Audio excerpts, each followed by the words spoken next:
Top quality और consistent performance के लिए सिर्फ सिल्वर पंप नाम याद रखना।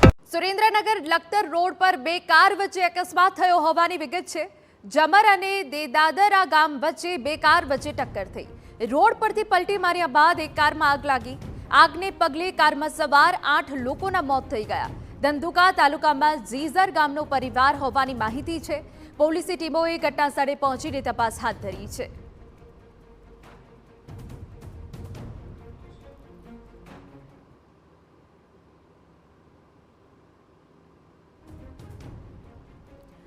તો ધંધુકા તાલુકામાં જીજર ગામનો આ પરિવાર હોવાની વિગતો મળી રહી છે।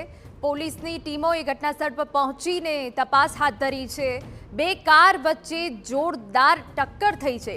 લખતર રોડ પર અકસ્માત થયો હોવાની વિગત છે અને અકસ્માત બાદ કારમાં આગ લાગી ગઈ।